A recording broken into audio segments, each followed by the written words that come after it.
Bonjour à tous et bienvenue à cette série d'entrevues avec les diplômés en relation d'aide de la méthode Écoute ton corps.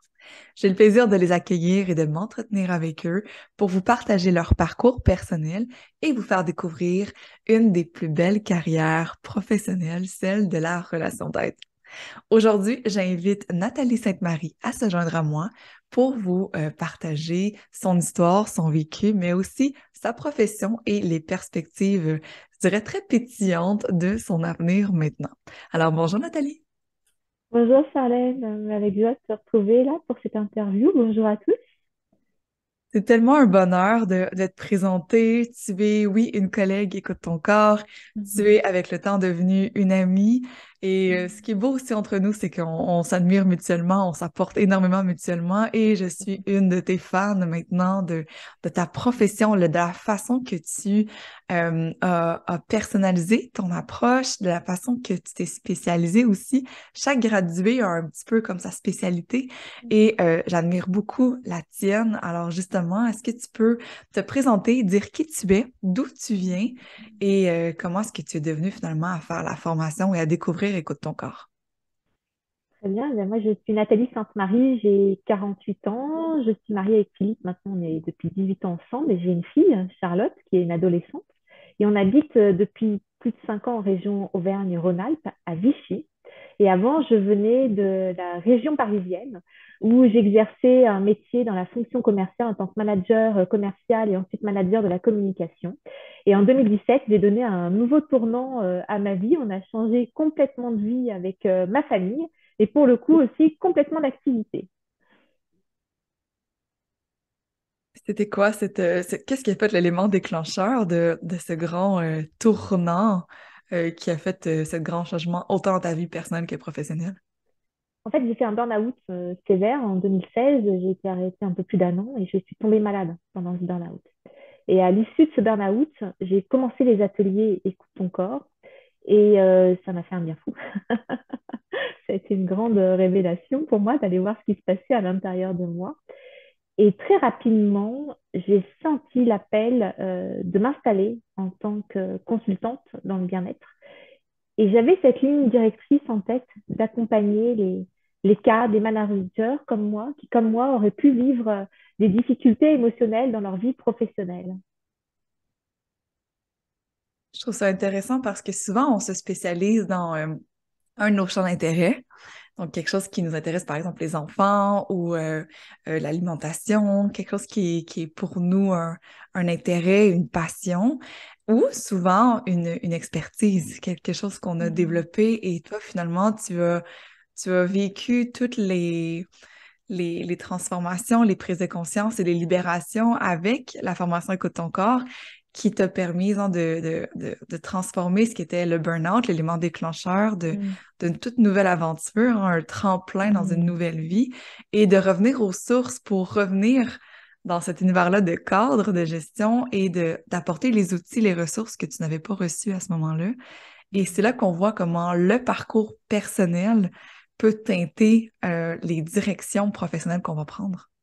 Ah oui, puis si tu me permets, Charlène, hein, mon histoire, elle est, quand je la vois avec le recul, elle est juste extraordinaire, puisque en fait, moi, tout a commencé, je crois que c'est en 2007, lors d'un déjeuner d'affaires à Versailles, j'ai un client qui m'a offert le livre Les 5 blessures qui empêchent d'être soi-même. À ce moment-là, j'étais chargée d'affaires dans une entreprise de travail temporaire de renommée internationale. Je performais sur ma fonction commerciale, mais régulièrement, je me sentais handicapée émotionnellement par des situations qui me dépassaient. Et ce client, il a juste été très inspiré parce que je me levais la nuit pour lire ce livre, tellement ça m'a aidé à me prendre conscience de choses que je vivais inconsciemment, qui me faisaient souffrir, mais j'étais incapable par moi-même de comprendre ce qui se passait à l'intérieur de moi. Et c'est comme ça que ça a commencé. Et en 2010, j'ai choisi d'aller voir une consultante en relation d'aide qui était à Fontenay-aux-Roses, Solange Sacani, en allant voir, donc, je crois que je vais faire un burn-out. Et à ce moment-là, je venais d'être nommée manager de business unit dans cette même entreprise. Je manageais une équipe d'une quinzaine de commerciaux et je sentais qu'il y avait quelque chose en moi là qui luttait, qui luttait. Et ça commençait vraiment à venir me chercher de plus en plus fort. Et en fait, c'est comme ça que le cheminement s'est fait naturellement pour moi. Écoute, ton corps est venu à moi tranquillement, en fait. Hmm. J'aime l'image que tu sais, les synchronicités, les moments de Hmm. grand hasard qui finalement, c'est des grands rendez-vous à l'anonymat là, du destin, mais je trouve ça beau de voir que finalement, l'école vient à soi à un moment précis de notre vie, qui est Hmm. souvent dans un élément déclencheur, parfois le chaos, mais le chaos peut être créateur aussi, Hmm. et c'est beau de voir de quelle façon, écoute, ton corps vient à vous. Et à quel moment il vient à vous? Qu'est-ce qui vient faire germer les graines qui tranquillement s'installent et qui va devenir finalement un potager nourrissant qui va nous nourrir pour les prochaines années, voire avoir Hmm. des impacts sur notre vie personnelle et professionnelle parce que ça a Hmm. été le début de ton cheminement, de toutes les phases de formation de l'école Écoute ton corps. Et ça a été le début d'une nouvelle carrière aussi pour toi.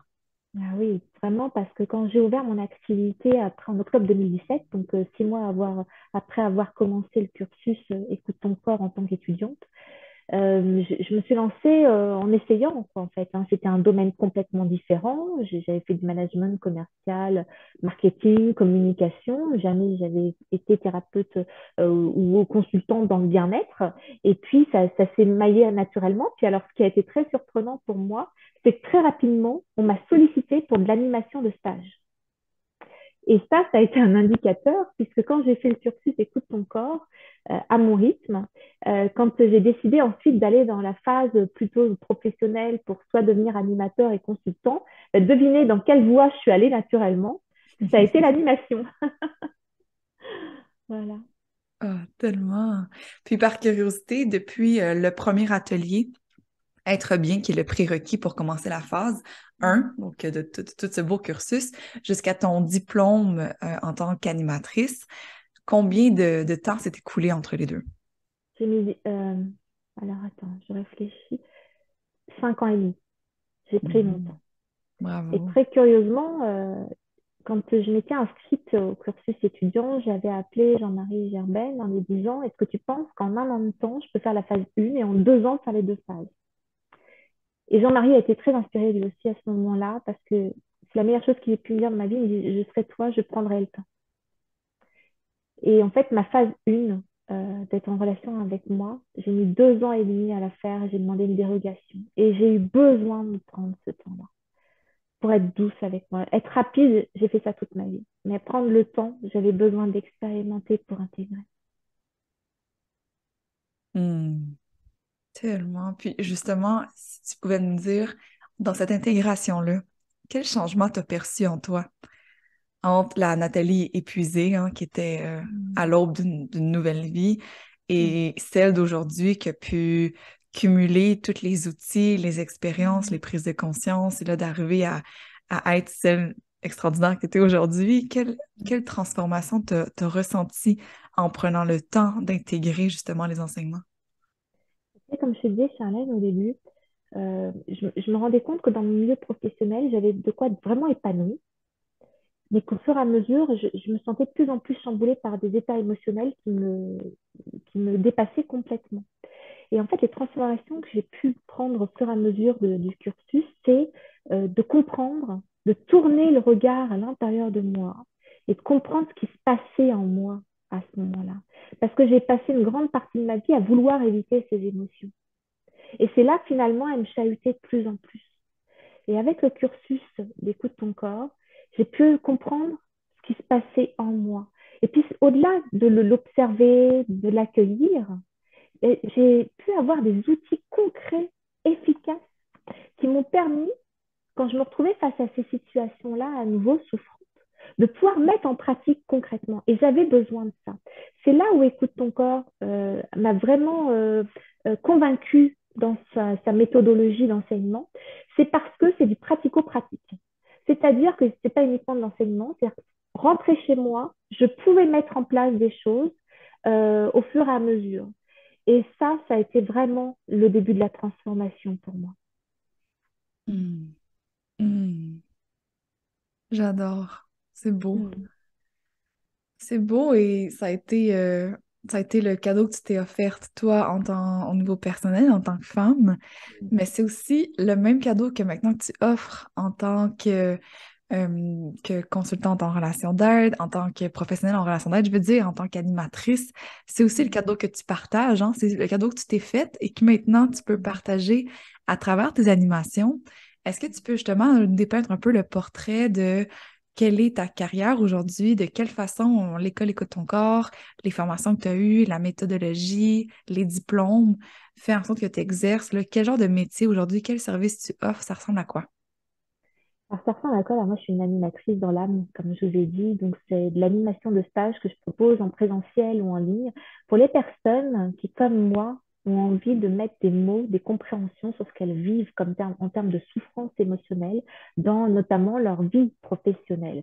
Et comment ça se passe? Bah, au travers des ateliers, maintenant, j'ai la grande joie d'animer, c'est que je peux transmettre à mon tour ces outils qui ont été très efficaces sur mon chemin en partageant concrètement aussi au travers de ces enseignements des exemples concrets de ce que j'ai pu traverser.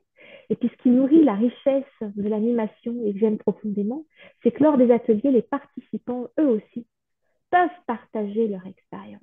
Et c'est ça qui fait la grande richesse, finalement, c'est cette humanité, ce partage d'expérience, ces prises de conscience, ces effets miroirs.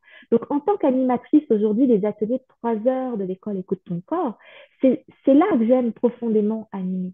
C'est cette richesse humaine qu'on expérimente ensemble pendant 3 heures pour aller mettre des mots, mettre la lumière sur des parts souffrantes depuis tellement longtemps à l'intérieur de nous tous là. Hmm. Magnifique, magnifique, magnifique. Puis, est-ce que ça collabore bien avec l'univers, justement, peut-être de l'entreprise, de l'entrepreneuriat, des cadres et des employés? Des fois, on a l'impression qu'on de tout l'univers de développement personnel, d'éveil personnel, c'est un peu trop ésotérique pour le monde des affaires. Toi, tu l'as vécu, tu l'as intégré et maintenant tu l'enseignes, mais comment est-ce que tu vois ce mariage-là? Comment est-ce qu'on peut marier, premièrement, le monde des affaires avec le monde du bien-être émotionnel? Et deuxièmement, comment tu y arrives? Et moi, comment j'y suis arrivée, c'est vrai, j'étais quand même très cartésienne hein, quand j'ai commencé le cursus Écoute ton corps, déjà, dans le monde marketing, commercial, management. Et en fait, comment je l'intègre? Pour moi, les blessures émotionnelles, on en a tous vivre des émotions, ça c'est factuel, c'est vivant à l'intérieur de nous. Et c'est au travers de ça, moi, de ce que j'ai compris des enseignements dans les ateliers Écoute ton corps, on nous parlait d'attitudes, de comportements concrets dans le quotidien. Donc, comme les enseignements sont dispensés d'après ces attitudes-là, pour moi, c'était quelque chose de très pratique, quelque chose de très matériel, puisque je m'identifiais dans ces comportements-là. Et c'est vrai que dans le monde professionnel, maintenant, avec 5 ans de recul d'animation dans mon activité et puis plusieurs maintenant ateliers Écoute ton corps que j'ai moi-même animés sur 3 heures, je rencontre de nombreuses personnes qui disent vivre des difficultés dans leur vie professionnelle, ces souffrances émotionnelles, dans leur rapport à la hiérarchie, dans la difficulté à recevoir des critiques, comment communiquer avec ses collaborateurs ou avec ses collègues. Et tout ça, aujourd'hui, Écoute ton corps propose vraiment des outils concrets pour cheminer. Et quand je parle de concret, ce n'est pas des méthodes qui vont nous laisser en lévitation pendant 3 heures pendant l'atelier. C'est vraiment des exercices pratico-pratiques qui peuvent être mis au quotidien très facilement, prenant 5 minutes de pause en allant prendre l'air pendant une pause de travail pour un manager, pour un cadre, pour un dirigeant qui se retrouve en difficulté et qui a besoin d'outils pour accueillir son émotion et aller vers ce que vraiment il a besoin pour lui à ce moment-là, pour aller rester épanoui dans le monde professionnel.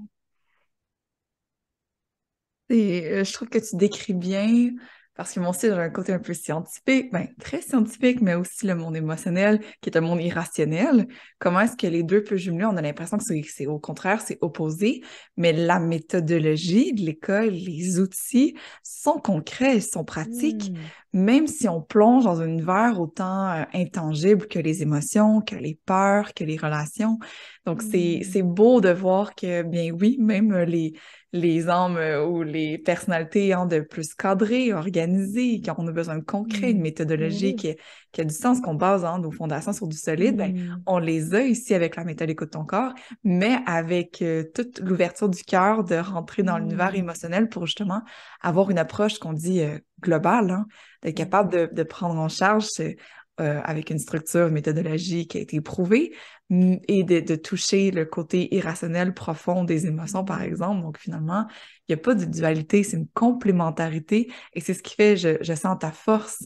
Maintenant, quand tu rencontres tes clients, des cadres, peu importe, t'as tout ce background-là, Hmm. cette expertise, cette expérience qui sont là avec toi dans le monde concret des affaires, avec une méthodologie qui est concrète, avec des outils, des exercices qui sont concrets avec la méthode Écoute ton corps, Hmm. mais toute cette présence-là, cette ouverture-là au monde invisible qui te permet de finalement d'être l'excellente animatrice que tu es aujourd'hui Merci. dans ta pratique. Et si tu me permets, Charlène, de compléter ce que tu viens de dire, tu sais, quand tu dis le monde émotionnel, il peut paraître impalpable. Moi, j'ai travaillé à Paris, j'ai fait partie de comités de direction avec des responsables de développement commercial de business unit comme moi, des directeurs de secteurs nationaux, internationaux. Souvent, on dit que dans le milieu des affaires, on est assez insensible, coupé de l'émotion. On dit que tu laisses tes émotions à la porte.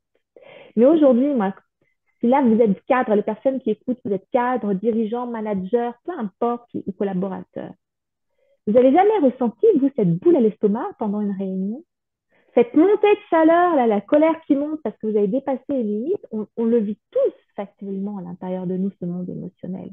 La seule chose, c'est que souvent, il n'est pas accueilli. Et c'est une richesse intérieure qu'on peut justement te parler de la transformation. Et bien moi, la transformation que j'ai vécue, c'est en allant la toucher, cette richesse intérieure, que la transformation s'est opérée, alors que pendant des années, j'ai cru l'inverse. J'ai cru qu'il fallait que je m'en coupe, que je sois un bon manager, dirigeant, qui se coupe de sa sensibilité, qui reste bien carré. Mais en fait, mon monde émotionnel, il était là quand même.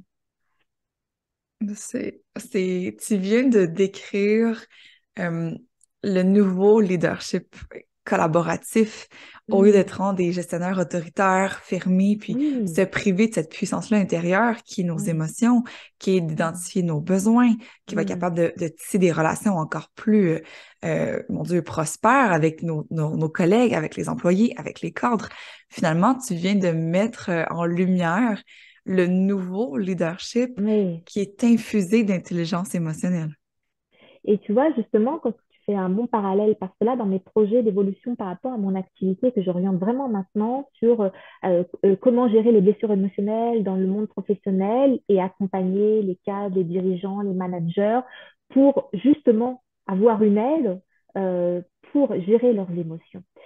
C'est là que j'ai des beaux projets parce que quand on voit effectivement le rapport au pouvoir, à l'autorité, aux critiques, à la performance, la surperformance, le surengagement, le stress, là, écoute ton corps, pour moi, c'est une boîte à outils extraordinaire puisque les enseignements de l'école apportent dans le milieu de l'entreprise des outils concrets pour aider les personnes qui aujourd'hui, dans le monde du travail, ont besoin d'accueillir leurs émotions pour justement non pas rester dans leur insensibilité, mais ouvrir cette sensibilité qu'on a tous en tant qu'être humain naturel et l'offrir comme modèle de leadership, comme tu disais, pour être dans un épanouissement professionnel. Je vois tellement de personnes qui s'étiolent.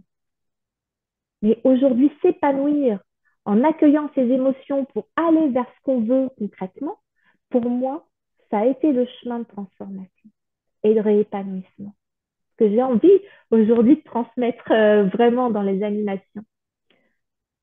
Wow, c'est tellement inspirant, c'est tellement nourrissant. J'aurais l'impression qu'on pourrait en parler pendant des heures. Hmm. On arrive déjà à la fin de cette entrevue, mais je suis certaine que tout le monde est encore pendu à tes lèvres, comme moi, parce que le temps passe vite, parce que je suis absorbée par ce que tu nous partages, par la vision, puis par tout ce qu'on peut faire finalement avec la formation Écoute ton corps. On voit différentes perspectives, puis là, tu nous amènes le monde des affaires que je trouve hyper stimulant. Merci de nous avoir partagé ton parcours à toi. Ouais. Puis, je vais laisser aussi en description de cette vidéo tous les liens pour ceux et celles qui voudraient en savoir plus sur tes services, sur tes animations. Donc, toute l'information va être en description. Et bien sûr, avec le lien pour en savoir plus sur la formation professionnelle d'Écoute ton corps, pour peut-être vous aussi entamer ce grand cheminement qui est rempli d'éveil intérieur sur soi, de découverte de soi pour pouvoir finalement peut-être apporter ce que vous allez découvrir comme cadeau en vous et l'offrir aux autres dans une Hmm. spécialisation qui est peut-être le monde des affaires, peut-être les enfants, peut-être les femmes, peut-être les mamans ou peu importe. Vous allez pouvoir trouver un lien peut-être avec vos intérêts, vos passions ou comme Nathalie ici avec votre expérience passée pour pouvoir rapporter le cadeau Écoute ton corps dans un domaine de votre vie avec lequel vous allez pouvoir briller peut-être professionnellement même. Ouais.